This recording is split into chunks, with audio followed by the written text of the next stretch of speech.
আজকে আমি আবার একটা নতুন ভিডিও নিয়ে চলে এসেছি।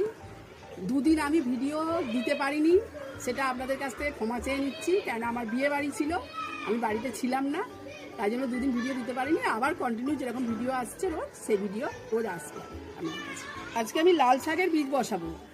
এই গ্রো ব্যাগটাতে ছিল হচ্ছে ধনে পাতা আর পালং শাক ছিল, সেগুলো হয়ে গেছে, তোলা হয়ে গেছে। এবার এতে অনেক খাবার আছে অলরেডি, আমি তাও একটু আমার তৈরি মাটি দিয়ে তার উপরে আমি ছড়িয়ে দেবো বীজটা।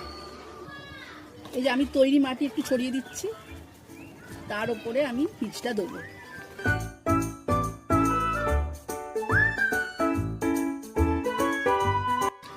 লাল শাকের বীজ তো ছোট হয়, তাই আমি আগে একটু জল স্প্রে করে নিচ্ছি।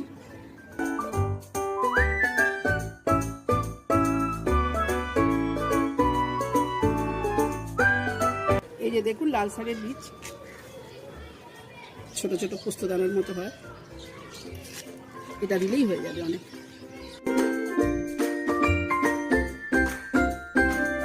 এবার আমি এর ওপরে একটু কোকোপিট ছড়িয়ে দেবো।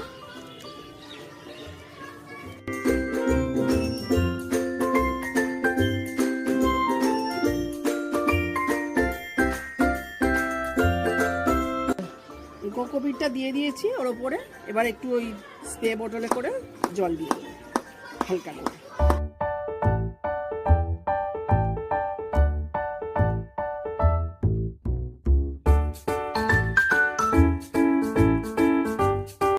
আজকে আমার এক রকমের বীজ ছড়ানোই হলো। আমি আজকে ভিডিওটা এখানে শেষ করছি। আমি পরের দিনে আবার কিছু বীজ বসাবো, সেই ভিডিও আপনাদের কাছে নিয়ে আসবো। আজকের মতো ভিডিওটা এখানে শেষ করলাম। আপনারা আমার ভিডিওটা যদি ভালো লাগে তাহলে লাইক, কমেন্ট, শেয়ার এবং সাবস্ক্রাইব করে আমার পাশে থাকবে। আপনারাও ভালো থাকবেন, আমিও ভালো থাকবো। আজকের মতো টাটা।